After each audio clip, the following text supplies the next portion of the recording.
बिस्मिल्लाहिर्रहमानिर्रहीम। शुरू करती हूँ अल्लाह के पाक नाम से जो बड़ा मेहरबान नहायत रहम वाला है।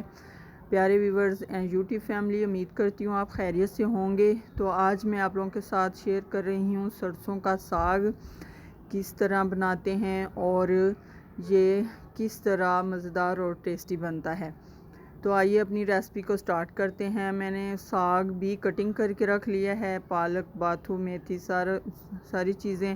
और मैं ऊपर छत पे बना रही हूँ क्योंकि गैस नहीं है, सिलेंडर है, तो उस गैस पे ज़्यादा मज़े का साग नहीं बनता, इसलिए मैं लकड़ों पे साग बना रही हूँ।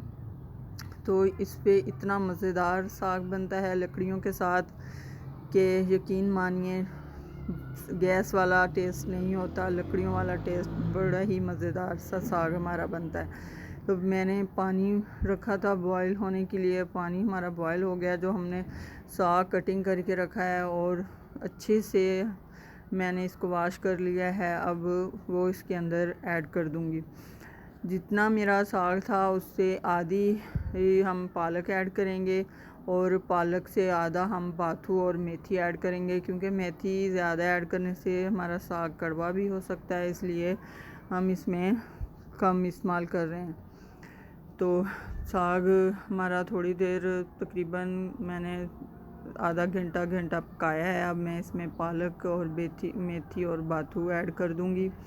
साग का कलर थोड़ा येलो हो गया था, तो अब मैं इसमें पालक ऐड करूंगी। तो पालक ऐड करने के बाद तो थोड़ी देर हम पकाएंगे। उसके बाद तकरीबन 1 पाव मैंने हरी मिर्चें ली हैं, उसको मैंने ग्राइंड कर लिया है, वो इसके अंदर ऐड कर दूंगी। उसके बाद हम तकरीबन इसको 3 घंटे पकाएंगे और फिर हम इसको घोटा लगाएंगे। आटा डाल के हम इसको घोटा लगाएंगे। और ऊपर काफ़ी अंधेरा था, इसलिए मैं साग नीचे ले आई हूँ। अब इसमें आटा ऐड करूँगी और इसको अच्छे से ग्राइंड कर लूँगी। आप चाहें तो घोटा भी लगा सकते हैं। टाइम ज़्यादा हो गया था काफ़ी, तो इसलिए मैं इसको ग्राइंड कर लूँगी। घोटा भी लगाना बहुत ही आसान है और वैसे भी साग अच्छे से पक चुका है। इसको घोटा लगाएंगे थोड़ा सा, तो ये हमारा साग मैश हो जाएगा।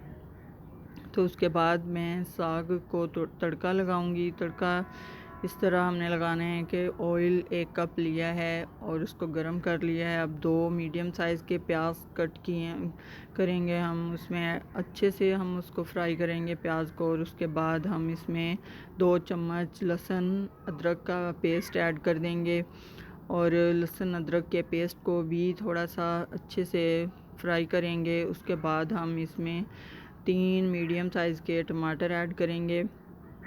तो टमाटरों से साग का टेस्ट काफ़ी अच्छा आता है और थोड़ा खट्टा खट्टा भी मज़ेदार सा बनता है। और उसके बाद कुटा हुआ ज़ीरा, कुटा हुआ धनिया, नमक और थोड़ा सा गरम मसाला ऐड करेंगे।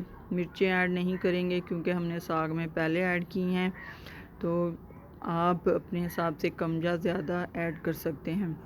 तो उसके बाद हमने देखे हमारा जो टमाटर थे हमारे काफ़ी नरम हो गए हैं।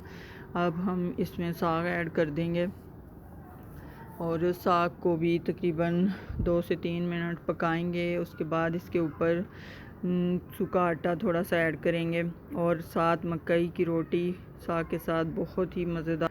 और मकई की रोटी साग के साथ बहुत ही टेस्टी लगती है। अब मैं आपको चेक करके बताती हूँ कि टेस्ट बहुत ही मज़ेदार साग का बना है। बहुत मज़ेदार।